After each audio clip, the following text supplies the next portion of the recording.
نطعم المسكين وكنا نخوض مع الخائضين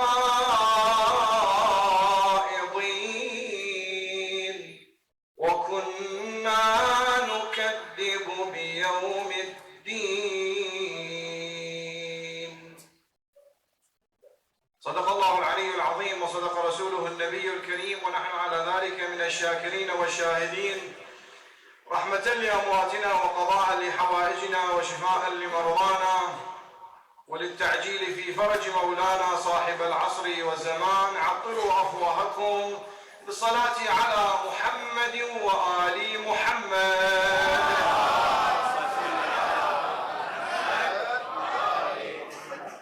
الآيات الكريمة التي تليت على مسامعكم من آيات سورة المدثر، وهذه السورة كغيرها من السور لها فضائل. من هذه الفضائل كما قال إمامنا الباقر سلام الله عليه: من قرأ سورة المدثر في الفرائض أو في فريضته كان حقا على الله أن يجعله بدرجة محمد وآل محمد.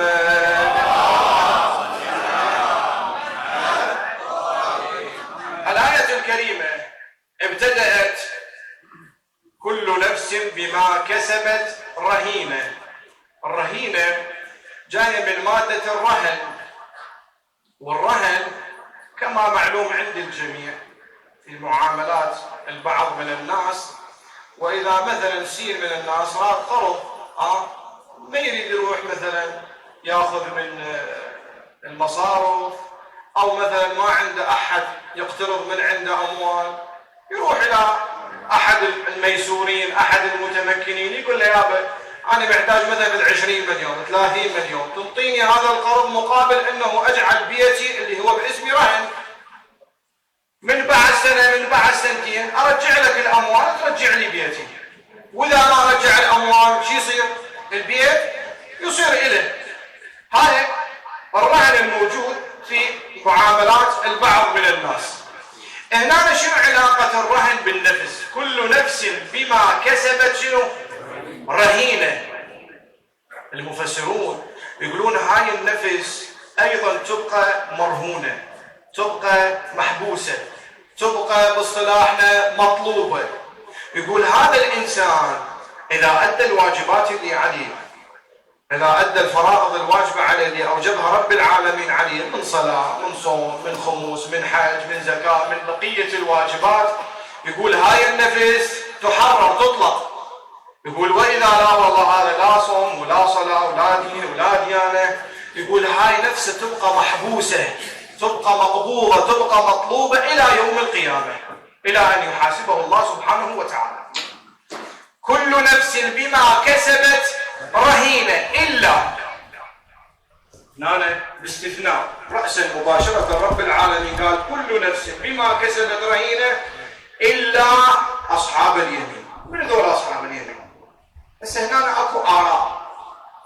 الرأي الأول وهو الصحيح أو الأصح، يقول أصحاب اليمين المقصود بهم الذين يأخذون كتبهم بيمينهم. احنا عندنا كما معلوم عند الجميع انه في يوم القيامة الناس تقسم الى 3 اقسام في استلام كتبهم. فئة من الناس او قسم من الناس يأخذوا كتابهم بيمينهم، دول وين مصيرهم؟ وين يروحون؟ يروحون للجنة. هذا لما يأخذ كتابه بيمينه فرحان مو فرحان؟ فرحان. هذا اللي يصلي، هذا اللي يصوم، نعم هذا اللي يؤدي الواجبات، وإذا يأخذ كتابه فرحان. هذا جزء من الناس أو قسم من الناس. القسم الثاني يقول يأخذون كتبهم بشمالهم. هذا وين يروح نستجير بالله؟ هذا يروح لله. ذاك اللي يأخذ كتابه بيمينه يفتح كتابه فرحان. هذا اللي يأخذ كتابه بشماله هم يفتح كتابه ويشوف ايش بيه ما بيه من مصايب من الطايب، لا يفتح كتابه، لأنه شو يفتح كتابه سودا مصخمه شو يشوف بيه؟ يقول وإذا يجي النداء شو يقول له؟ اقرأ كتابك كفى بنفسك اليوم عليك حسيبا. يفتح كتابه شو يشوف؟ صلاة ماكو، صوم ماكو، خمس ماكو، حج ماكو، كل هذول الواجبات ماكو، غيبة، نميمة، بهتان، تجاوز على حقوق الآخرين، كل هذول قائم بكتابه. يقول ما لهذا الكتاب لا يغادر صغيرة ولا كبيرة إلا أحصاها. مو عندنا تطور التكنولوجيا الحديث وإذا رام هالقدوته أو هارد هالقدوته 5 تيرا 10 تيرا، وإذا يخزن لك ملفات مال عشرات السنين صوت وصورة وفيديو وكل شيء تريد فيه تلقى هذا الهارد اللي هو حجمه هالقدوته شبر، الله وكيلك إذا شايفين هذا الهارد الخارجي شبر ما يتجاوز الشبر، 10 تيرا 5 تيرا إلى آخره ولا يحفظ. فكيف برب العالمين؟ فكيف بالخالق؟ هذا القسم الثاني من الناس. القسم الثالث من الناس يقول يأخذون كتبهم بشمالهم من وراء ظهورهم. هنا استحقار بيهم. من هم هذولا؟ أصحاب سقر اللي راح نجيهم هسه. ما سلككم في سقر، أصحاب سقر يأخذون كتبهم بشمالهم من وراء ظهورهم. فالشاهد يقول هنا أصحاب اليمين، الرأي الأول يقول الذين يأخذون كتبهم بشمالهم. الرأي الثاني يقول أصحاب اليمين الذين لم يرتكبوا ذنوب أبدا، اللي هم منهم المعصومون. هذا المعصوم اللي ما يرتكب ذنب يقول هذا هو من أصحاب اليمين. هذا رأي ثاني. الرأي الثالث يقول أصحاب اليمين هم الملائكة، لكن المفسرون يقولون على أنه الرأي الأصح هو الرأي الأول الذين يأخذون كتبهم بيمينهم. زين. إلا أصحاب اليمين في جنات يتساءلون عن المجرمين ما سلككم في سقر. هنا أهل الجنة يحشون ويا أهل النار يقولون لهم انتم شو وداكم بسقر؟ ايش طببكم بسقر؟ شو مسوين انتم بدنياكم؟ شو مسوين بحياتكم اللي بحيث رحتوا إلى سقر؟ هسه قبل أن ننطي الجواب خلينا نشوف سقر شنو هي. احنا عندنا باللغة العربية عندنا دركة وعندنا درجة. الدركة تنزل هسه اشبه لك اياها، جيب لك سلم درج هذا الدرج واوقف على وسط البايات بالنص اوقف. البايات اللي فوق شو يسموهن؟ يسموهن درجات تصعد لها صعود، والبايات اللي صار الجواب شو يسموهن؟ دركات. ليش؟ لانه راح تنزل. الجنة بيها شنو؟ بيها درجات. النار شنو بيها؟ بيها دركات تنزل. انزل دركة من دركات النار هي سقر. انزل دركة من دركات النار هي سقر. اسمع شو يقول النبي عليه. النبي صلى الله عليه وآله في حديث يقول لو أن ثوبا من ثياب سقر وضع بين السماء والأرض لماتت الناس من شدة رائحته. وبعد يقول ولو أن قطرة من حميم سقر وضعت على جبال الأرض لذابت تلك الجبال كما يذوب الرصاص. هاي سقر. هذول أهل الجنة يسألون من أهل النار اللي قاعدين بسقر يقول لهم ما سلككم في سقر؟ شو وداكم السقر؟ شو مسوين؟ الفئة الأولى قالوا لم نك من المصلين. هذا تارك الصلاة اللي ما يصلي وين يروح؟ مصير نستجير بالله في سقر، لأنه الصلاة عمود الدين، إن قبلت قبل ما سواها وإن ردت رد ما سواها. شوف الكثير من الناس وإذا تقول له فلان أبوي أنت صار عمرك 30 40 سنة شو وقت تصلي؟ شو وقت تأدي الواجبات؟ يقول لك يا معود هم اللي صلوا وصاموا وش حصلوا؟ شو فكر وحياتهم تعيسة في نظرك، حياتهم تعيسة وتشوف 24 ساعة مبهدل ولا شغل ولا عمل ولا أكل ولا شرب ولا توفيق ولا يتصور بنظره هو. على العكس هنا القرآن الكريم يقول اللي ما يصلي وين يروح؟ في سقر. أقرأ لك رواية جدا جميلة. مولاتنا الزهراء سلام الله عليها تسأل مين؟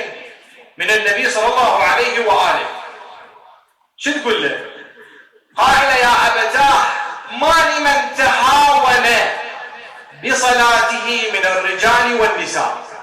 انتبه على كلام الزهراء، تهاون مو تركه، تهاون يعني يوم يصلي يوم ما يصلي، يوم يصلي صلاة الصبح يوم ما يصليها، يعني على قولتنا سطر وسطر، خيط وخيط، يوم هيجي يوم هيجي، ما مستمر، ما مواظب على صلاته.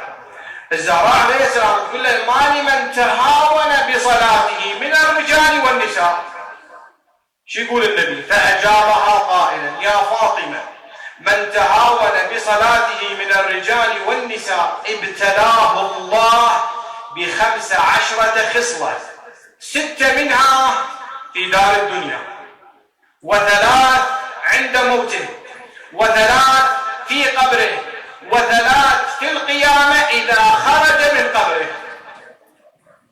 قد نسمع هاي اللي يبتلينا بيها أو تارك الصلاة اللي يبتلي بيها رب العالمين 15 خصلة شنهن؟ قال أما ال6 في دار الدنيا هي أولا يرفع الله البركة من عمره. إذا رب العالمين كاتب له عمره 60-70 سنة صلاة متهاون بيها، هذا عمره ينقص، يصير 40، يصير 50، يصير 30، الله أعلم. هاي واحد. 2 يرفع الله البركة من رزقه. رزقها ماتين شو بركة ما هي. شوف يدق ليل ونهار يجمع بهالفلوس، لكن تجي نهاية الشهر يقول وين الفلوس؟ ما هي الفلوس، بركة ما بيها. 3 يمحو الله عز وجل سماء الصالحين من وجهه. 4 كل عمل من عمله لا يؤجر عليه. 5 لا يرتفع دعاؤه إلى السماء، دعاءهم ماتين قد يكون ما مستجاب. 6 ليس له حظ في دعاء الصالحين. أولياء الله الناس الصالحين إذا رفعوا إيدهم بالدعاء قالوا إلهي وفق جميع المؤمنين والمؤمنات، ارزق جميع المؤمنين والمؤمنات، عافي جميع المؤمنين والمؤمنات، المسلمين والمسلمات. يقول هذا اللي متهاون بصلاته بهيجي دعاء ما ينشمل به. هاي ال6 في دار الدنيا. 3 خصال عند الموت، قال أولا يموت ذليلا، وثانيا يموت جائعا، وثالثا يموت عطشانا. 3 خصال في القبر، أولا يوكل الله به ملكا يزعجه في قبره، وثانيا يضيق الله عليه قبره، وثالثا تكون الظلمة في قبره. أما ال3 خصال في يوم القيامة، قال النبي أولا يوكل الله به ملكا يسحبه على وجهه والخلائق ينظرون إليه، إهانة إليه، استحقار إليه. ثانيا يحاسب حسابا شديدا، وثالثا لا ينظر الله إليه ولا يزكيه وله عذاب أليم. هاي 15 خصلة الله سبحانه وتعالى يبتلي بها منه من تهاون بصلاته، فكيف من ترك صلاته؟ ذاك شو يسوي لرب العالمين؟ فأولا قالوا لم نكن من المصلين، ثانيا ولم نكن نطعم المسكين.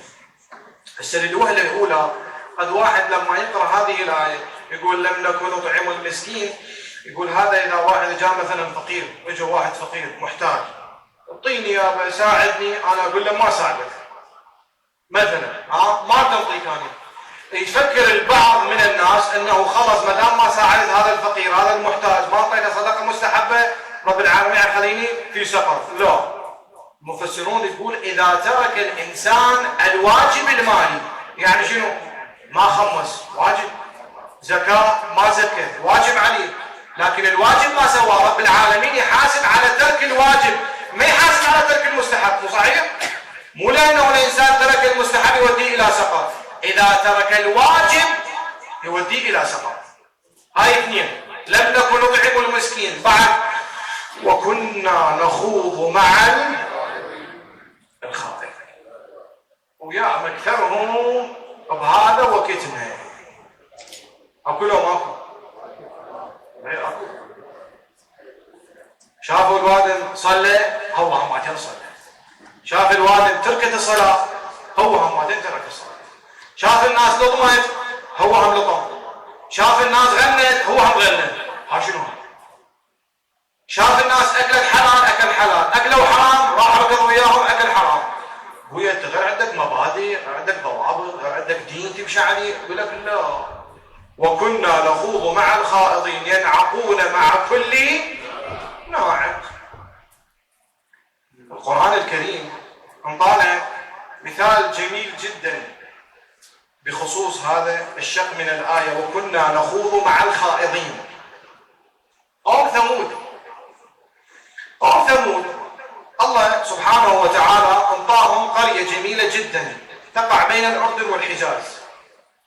هاي القرية رب العالمين دزلهم منه صالح عليه السلام، نبي الله صالح. ذولا كان عندهم قوم ثمود عندهم أصنام. صالح اجاهم شباب رب العالمين بعث لهم ليهديهم الى عبادة الله وترك عبادة الاصنام. لما اجى صالح لهم عمره 16 سنة شاب، بقى يدعوهم الى عبادة الله وترك عبادة الاصنام 104 سنة. يا معودين يا اهل الغير، دعوكم عبادة الاصنام، توجهوا الى عبادة الله. صار عمره شقد 104 و16 120 سنة صار عمره، وهذا يئس من عندهم. 104 سنة يدقوا براسهم جيل ورا جيل، ماكو فايدة. قال لهم يابا احنا لازم نسوي محاكمة بيناتنا. قالوا له شلون؟ قال لهم انتم تطلبون من اصنامكم، شكو واحد عنده حاجة، شكو واحد عنده قضية مستعصية، عنده مريض، عنده شغلة يطلبها من الصنم مالته. اذا هذا الصنم استجاب لكم وقضى حوائجكم، انا هماتين اجي وياكم اعبد هذا الصنم. قالوا له واذا ما استجاب لنا شو نسوي؟ قال لهم اذا ما استجاب لكم تطلبون حوائجكم من ربي، من الهي الواحد الاحد، بس بشرط اذا ربي اله استجاب لكم وقضى حوائجكم وشفتوا هذا الشيء بعينكم، تتركون عبادة الأصنام وتتوجهون إلى عبادة الله. موافقين؟ قالوا له موافقين. صارت المحاكمة وين؟ بالصحراء. اجوا قوم ثمود، اجا صالح عليه السلام، قال لهم يلا شوفوا شغلكم، توسلوا بأصنامكم. هذا اللي عنده حاجة، هذا اللي يريد بيت، هذا اللي يريد زوجة، هذا اللي يريد الشغل، هذا اللي يريد فلوس. صاروا يطلبون من الأصنام. اكو استجابة؟ حجر شو ماكو استجابة. قال لهم ها ايستوا؟ ماكو استجابة؟ قالوا له ماكو. قال لهم خوش هسه يلا بعد انتم توجهوا وطلبوا من رب العالمين. شو تريدون؟ تقول الرواية كان اكو بذيك الصحراء كان اكو في الصخرة صماء كبيرة جدا. قالوا له ربك قادر على كل شيء؟ قال لهم ايه رب قادر على كل شيء. طلبوا طلب غريب عجيب ما مطلوب تاريخ البشرية. شو تريدون يابا؟ قالوا له اذا ربك قادر على كل شيء مثل ما تدعي، فليخرج لنا ربك من هذه الصخرة الصماء ناقة. وهاي الناقة مو اي ناقة، بها مواصفات.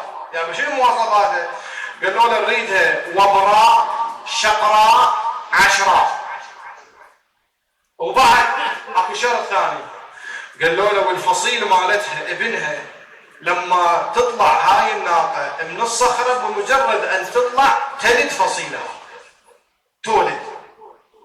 هسه شقراء يردوها ناقة شقرة، وبوبراء يردوها بها وبر كثيف، وعشراء صار لها 10 اشهر حامل. قادر ربك على هذا الشيء؟ قال لهم نعم ربي قادر.